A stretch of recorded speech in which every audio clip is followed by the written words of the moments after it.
보수와 진보가 다르다고요? 지역 갈등이 문제라고요? 스투핏! 여러분, 이거는 뻥인 거 아시죠? 문제는 강남입니다. 시사의 1타 방송을 꿈꾸는 강남의 소리입니다. 기성 언론들은 현역 의원들이 민주당에서 많이 물갈이가 되고 있다라고 하는데 경기도에서는 2명의 중진 의원이 경선 통과를 못하셨습니다. 이종걸 의원하고요. 이석현 국회 부의장이 모두 경선에서 패했습니다. 서른 최고위원 같은 경우에는 부천 원미구 을에서 경선 통과를 하셨는데요. 그래서 이거를 선수로 따져보기보다는 역시 개파를 보는 게 좀 더 경기도 결과를 잘 파악하는 것 같습니다. 비주류의 아픔, 비주류의 눈물 이렇게 봐야 될까요? 대표적인 비주류죠. 이종걸 의원을 네. 친근하게 표현해서 종걸이 형이라고 불렀는데 종걸이 형은 어떤 사람입니까? 하고 어느 분이 묻게 제가 그렇게 대답했습니다. 종걸이 형은 직업이 비주류인 사람이다. 주류의 위치에 딱 갖다 놔도 항상 또 비주류 같은 일을 하세요. 어떻게 보면 모태 비주류예요. 되게 신기해요. 집안이 정말 좋으시잖아요. 그런데 독립운동가가 있고 비주류는 다른데 또 독립운동가와 결이 다른 겁니다. 독립은 내가 뭔가 해야 되겠다 이런 거고 비주류는 아웃사이더 이런 건데 독립운동가의 후손이시죠. 아주 명문 집안인데 이상하게 이종걸 의원이 비주류 마인드에 너무 젖어 계세요. 이종걸 의원이 지금까지 국회의원을 5번을 했는데도 한 번도 입각을 못하신 것은 물론이고 하마평에도 올라보신 적이 거의 없어요. 원내대표는 그래도 당에서 하셨잖아요. 왜냐하면은 민주당 개통의 정당이 어떤 정당이냐면은 지금은 당권파 주류가 독식하는 현상입니다만은 예전엔 그런 법칙이 있었어요. 당대표가 주류면 원내대표는 비주류가 주는 이종걸 의원 같은 경우는 비주류 TO 원내대표셨는데 원내대표는 원내대표인데 당대표에게 자주 혼나는 원내대표셨죠. 당대표와 원내대표가 대등한 관계를 해야 되는데 이종걸 원내대표께서는 당대표에게 항상 질책받고 질타받고 꾸지람받는 가끔씩 저분이 원내대표인가 당대표 비서실장인가 헷갈릴 정도 있는데 근데 정말 사람은 좋으세요.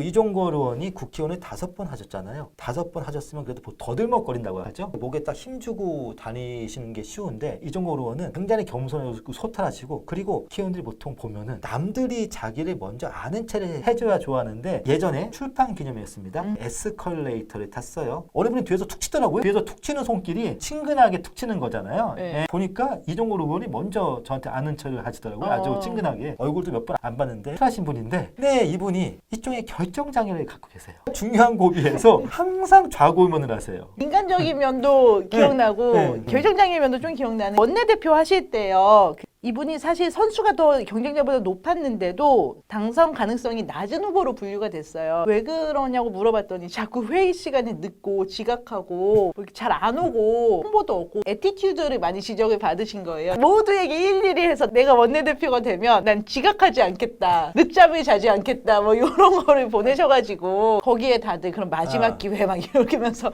원내대표 해주셨다고. 주제를 좀 넓히겠습니다. 정치권에서 약간 좀 귀엽게 푼수를 하시는 분들 있어요. 어떻게 귀여운 푼수. 옛날에 청와대에 엽기 수석이라고 불렸던 유인태 정무수석이 계시고 그다음에 정대철 고문이 계시고 이종결 의원이 계신데 이 세 분 다 약간 좀 귀여운 스타일이세요. 네, 어떤 맞아요. 캐릭터냐? 회의 시간에 항상 주무세요. 항상 자고 있는 사람. 원내대표 공약이 나는 더 이상 자지 않겠다 뭐 이런 거였다니까요. 그리고 중국식 코스 나올 때 짜장면 마지막 거 나오기 전에 오겠다 뭐 이런 게 공약이셨던. 잘 주무시다 보니까 민주당의 지금 주류가 어떤 분이십니까? 깨어있는 시민들의 주류 아니겠습니까?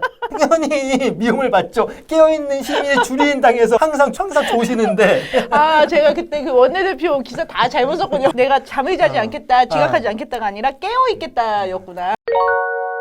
이종걸 의원이 용선에서 탈락한 거는 이종걸 의원 개인 입장에서는 예고된 참사였어요. 그동안에 한 번쯤 정치적 승부수를 던지셔야 됐죠. 승부수를 던지시지 못하고 그냥 이것도 아니고 저것도 아닌 직업이 비주류인 사람으로 남아있다 보니까 결국 5선이면 기원 20년 동안 뚜렷한 어떤 족적이 없는 거예요. 그렇죠. 마지막에 21대 국회에서는 심지어 저격수를 하셨는데 저격수의 연차가 저쪽 당에 홍준표 의원도 있고 하셔가지고 많이 높아지기는 했지만은 그래도 저격수는 딱 재선까지가 좋거든요. 근데 지금 5선 의원이 활로를 찾는 거를 저격수로 찾고 이런 부분은 좀 안타까웠던 면이 있죠. 그래서 지난번 조국 사태에서 이종걸 의원 본인도 나름대로 위기의식을 느끼셨을 겁니다. 김남국 변호사 정도의 그 정도의 연륜이나 연배나 시니어리 가시진 분들이 해야 할 조국 사수대를 직접 하셨어요. 비유하자면 구국에 강철되어 전대어 집회라는데 20대 때가 모였다면 60대 분이 한 분 오신 거예요. 재야원로가. 사실 이종걸 의원 같은 경우에는 전대협보다 연령이 좀 높은 세대시잖아요. 네. 그 높은 세대는 저희가 민청 세대라고 많이 부르는데 민청 세대가 사실은 전대협에 대해서 그렇게 인간적으로 우호적인 감정은 아닌 걸로 저는 알고 있거든요. 이거예요. 같은 운동권이더라도 민청 세대는 어떤 체계를 만들고 사상을 만든 세대, 머리로 작업한 세대라면은 전대협은 때로 움직이고 조직으로 움직이는 세대 아니냐, 약간 이런 게 있는데, 물론 이종걸 의원은 그 민청 세대랑은 또 결이 완전 다른 역시 비주류시니까 그렇긴 하지만, 그래서 전대협이 어떤 사안을 옹호하거나 진영을 만들었을 때 그 지지가 아래로는 내려올 수 있어도 민청 세대로는 못 올라간다고 생각을 했거든요. 그러니까 이종걸 의원이 스스로 되게 화하셨구나라는 생각이 좀 들기도 합니다. 이종걸 의원께서 조국 사수대로 나서시는 모습을 보고 저는 오히려